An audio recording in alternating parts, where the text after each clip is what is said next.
बरोज़े क़यामत एक बीवी और उसके बच्चे अल्लाह की बारगाह में हाजिर होंगे। बाप को बुलाया जाएगा, कठेरे में बाप आएगा, दावा इसके खिलाफ है, ये मुद्दई है खुद उसके खिलाफ, जिसने खाना दिया था, जिसने कपड़े दिए थे, जिसने इनकी खुशनूदी और इनके चेहरे पे फैली हुई मुस्कुराहट देखने के लिए हराम कमाया था, उसे खड़ा किया जाएगा। हाँ भाई बोलो क्या कहना चाहते हो? ये बीवी बच्चे कहेंगे कि या रब्बे करीम, इसने हमें हराम खिलाया, हलाल नहीं खिलाया। अगर हलाल खिलाता हम हलाल खाते, आज इससे हमारा हिसाब ले। इसी तरह इतराजात होंगे तो सरकार फरमाते हैं अल्लाह ताला उसकी नेकियां निकालकर इनके नाम अमाल में डालेगा। हिसाब पूरा नहीं होगा तो इनकी बुराइयां निकाल के उस शख्स के नाम अमाल में डाली जाएंगी और अल्लाह ताला की तरफ से हुक्म होगा इसको जहन्नम में डाल दो। तो एक फरिश्ता निदा करेगा, सरपरस्तों गौर से सुनिए, एक फरिश्ता निदा करेगा, ये वो शख्स है जो अपने बीवी बच्चों की वजह से जहन्नम में चला गया। अपने बीवी बच्चों की तरबियत करना आपकी जिम्मेदारी है। अब वो उसको कबूल करें ना करें वो अलग बात है, लेकिन सबसे पहले आपको पता होना चाहिए कि तरबियत कैसे होती है। तरबियत का माना क्या होता है? तबलीगु शै इला कमालिही शय्यन फशय्यन, किसी चीज को उसके दर्जा कमाल तक पहुंचाना आहिस्ता आहिस्ता।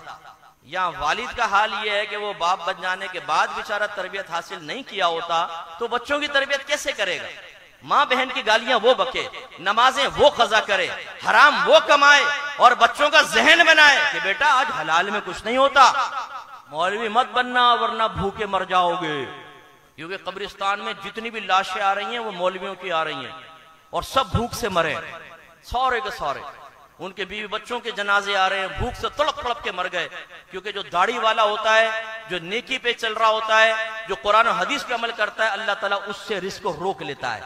और जो शैतानियत करता है, जो फसाद करता है, जो अल्लाह के कानून को तोड़ता है, जो हराम कमाता है, तो अल्लाह की नेमतें उसकी तरफ मुतवज्जे होती हैं, अल्लाह की रहमत उस पर नाजिल होती है। बेटा चाचा भी आ जाता है, देखो बेटा हमारी बात मानो, तुम्हारे चाचा ने देखो 4 बंगले बना लिए हैं। चाचा जी ये बंगले कब्र में नहीं जाएंगे, तुम्हें पता चलेगा। आज तुम आके किसी के बच्चे को हराम का रास्ता दिखा रहे हो, कल फरिश्ते तुम्हें जो मार लगाएंगे तुम्हें मालूम होगा। किसी की आखिरत बर्बाद करने का अंजाम क्या होता है तुम्हें पता चलेगा। यहां तुम आके मशवरा देते हो, अगर माँ बाप राजी भी हो जाए कि बच्चे को आलिम बनाए, मुफ्ती बनाए, तुम्हें क्या तकलीफ होती है? तुम घुस जाते हो बीच में। भाई देखो मौलवी बनाओगे, आज मौलवियों का कहीं गुजारा नहीं है। हाँ, शैतान बन जाओ, शैतानों का गुजारा है। जो नबी का वारिस बने उसका गुजारा नहीं है। आपके नबी इरशाद फरमाते हैं अल उलमा वरसतुल अंबिया, उलमा नबी के वारिस हैं। वारिस नबी तो ख्वार हो जाएगा और ये जो शैतान का वारिस बना हुआ ये आबाद हो जाएगा। मैं आप सबसे गुजारिश करता हूं, मेरे भाई के तरीके पे अमल कीजिएगा। मेरा भाई बेअमल आदमी है, नमाज पढ़ता है, लेकिन आप देखेंगे तो मुझ में उसमें जमीन आसमान का फर्क।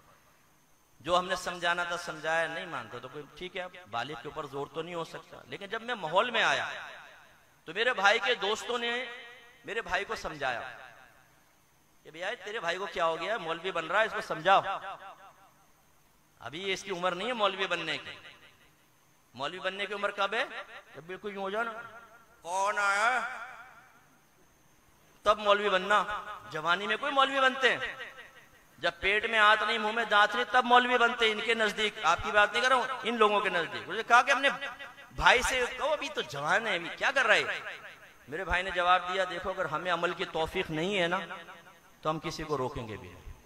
ये जवाब मेरे यहां फिट है। अभी तक कितने साल हो गए, लेकिन अच्छा जवाब दिया। खुदारा आप में अगर कोई ऐसा बैठा हो जो दीन के लिबादे में दीन का दुश्मन हो, जो दीमक की तरह अपने दीन को चाट रहा हो और उसको खत्म करना चाहता हो, दीन की इमारत गिराना चाहता हो, गलत मशवरों के साथ अपने बच्चों को रोकने की वजह से, दूसरों को गलत मशवरा देकर उनके बच्चों को रोकने की वजह से आखिरत बर्बाद हो जाएगी। याद रखो, जिसने दीन के खिलाफ, उलमा के खिलाफ कभी भी कोई काम किया वो कभी राहत नहीं पाएगा। आपके नबी ने इरशाद फरमाया, आलिम बनो या इल्म सीखने वाले बनो, या आलिम की सोबत में रहने वाले बनो, या आलिम से मोहब्बत करने वाले बनो। फिर फरमाया 5 में मत बनना वरना हलाक हो जाओगे। उलमा का मजाक उड़ाने वाले, उलमा की लेग पुलिंग करने वाले, सोशल मीडिया पे उनके जोक्स बनाने वाले, वो सब के सब हलाक होंगे, आपके नबी ने फरमाया।